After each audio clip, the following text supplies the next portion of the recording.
Next వచ్చేసి మనకి engineering sector వైపు కోర్సెస్. ఇంజనీరింగ్ సెక్టర్ వైపు కన్స్ట్రక్షన్ టెక్నాలజీ ఉంది.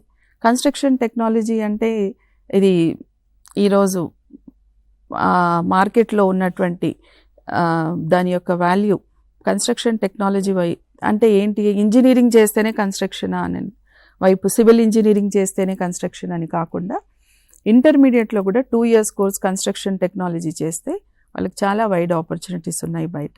అలాగే ఎలక్ట్రికల్ టెక్నీషియన్స్, ఎలక్ట్రికల్ వైపు వెళ్ళాలనుకున్నా ఇది ఎలక్ట్రికల్ టెక్నీషియన్ 2 years కోర్స్ చేసి తర్వాత వాళ్ళ పాలిటెక్నిక్ అయినా వెళ్ళొచ్చు, లేదా మళ్ళీ ఇంజనీరింగ్ వైపు కూడా వెళ్ళొచ్చు అనమాట.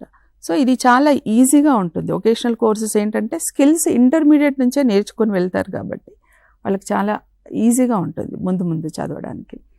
అలాగే ఆటోమొబైల్ టెక్నాలజీ, అలాగే మెకానికల్ ఇంజనీరింగ్ ఉంది, కంప్యూటర్ సైన్స్ ఉంది. కంప్యూటర్ సైన్స్లో గ్రాఫిక్స్ అండ్ యానిమేషన్ కూడా ఉంది.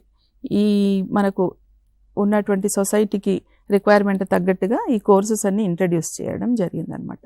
అలాగే engineering communication and communication technician అని, ఇవన్నీ ఏ కోర్సు తీసుకున్నా కూడా ఇంజనీరింగ్ సెక్టర్లో వాళ్ళు మళ్ళీ ఇంజనీరింగ్ వైపు కూడా వెళ్ళొచ్చు. వొకేషనల్లో ఇది తీసుకొని కూడా వాళ్ళు ఇంజనీరింగ్ వైపు వెళ్ళొచ్చు.